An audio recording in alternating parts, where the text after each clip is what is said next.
Hi அனைவருக்கும் வணக்கம். இன்னைக்கு தேங்காய் போடாமையே முருங்கைக்கீரை கூட்டு சிம்பிள் அண்ட் ஈஸியா உங்களுக்கு செஞ்சு கட்ட போறேன். வாங்க வீடியோக்குள்ள போலாம். நிறைய பேர் சப்ஸ்கிரைப் பண்ணாம பார்த்துட்டு இருக்கீங்க. சப்ஸ்கிரைப் பண்ணிட்டு பாருங்க. நிறைய பேருக்கு ஷேர் பண்ணி விடுங்க. வாங்க வீடியோக்குள்ள போலாம். இப்ப முருங்கைக்கீரை கூட்டு செய்ய ஆரம்பிச்சலாங்க. அதுக்கு கடலெண்ணெய் ஒரு 3 டீஸ்பூன் சேர்த்துக்கலாங்க. இப்ப எண்ணெய் சூடாயிடுச்சுங்க. 1/4 டீஸ்பூன் கடுகு, 1 டீஸ்பூன் சீரகம். இப்ப சீரகம் கடுகும் பொரிய ஆரம்பிச்சிருச்சுங்க. ஒரு 3/4 கப்பு வெங்காயம் சேர்த்துக்கலாம். கூடவே 4 காஞ்ச மிளகாய் சேர்த்துக்கலாங்க. பெரிய சைஸ் தக்காளி கட் பண்ணி வச்சிருக்கேன், அதையும் சேர்த்துக்கலாம். அடுத்தது 1 டீஸ்பூன் சாம்பார் தூள் சேர்த்துக்கலாம். இப்ப மசாலாவோட பச்சை வாசனை போயிடுச்சுங்க. ஒரு 3 கைப்பிடி கீரை சேர்த்துக்கலாங்க. கீரையை நல்லா கழுவி சுத்தம் பண்ணி வச்சிருக்கேன். கீரை சேர்த்துனதுக்கு அப்புறமா ஒரு கலந்துக்கலாம். முருங்கைக்கீரை வேகறதுக்கு ஒரு 1/2 டம்ளர் தண்ணி சேர்த்துக்கலாங்க.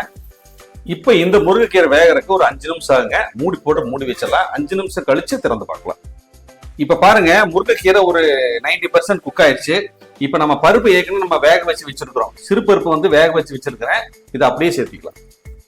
பருப்பு சேர்த்துனதுக்கு அப்புறம் ஒரு இடம் நல்லா கலந்துக்கலாங்க. இப்ப பருப்பு எந்த பதத்தில் நான் வேக வச்சிருக்கேன்னா ரொம்ப குழையாம வேக வச்சிருக்கிறேங்க. அப்பதான் நல்லா இருக்கும், பாக்குறதுக்கு நல்லா இருக்கும், சாப்பிட்றதுக்கு நல்லா இருக்கும். இல்லாட்டி ரொம்ப குளகுளன்னு ஆயிரும் கூட்டு. இப்போ இது கூடவே கொஞ்சமா தண்ணி சேர்த்துக்கலாம். இப்போ இந்த கூட்டுக்கு தேவையான உப்பு சேர்த்துக்கலாங்க. ஒரு 1 டீஸ்பூன் உப்பு சேர்த்துக்கலாம். போட்டு கலந்து விட்டாச்சுங்க. 1 நிமிஷம் மறுபடியும் நல்லா கொதிக்கட்டுங்க. ஒரு இரும்பு சத்து நிறைந்த முருங்கைக்கீரை கூட்டு ரெடி ஆயிடுச்சுங்க. இப்ப நம்ம கொஞ்சமா தாளிப்பு சேர்த்துக்கலாம்.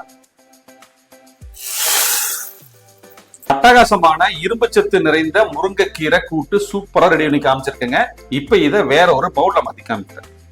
ஒரு அருமையான சுவையில முருங்கைக்கீரை கூட்டு தேங்காய் போடாம செஞ்சிருக்குங்க. நிறைய பேருக்கு ஷேர் பண்ணி விடுங்க. சப்ஸ்கிரைப் பண்ணிட்டு பாருங்க. நன்றி, வணக்கம். அடுத்த வீடியோல பார்க்கலாங்களா? பாய்.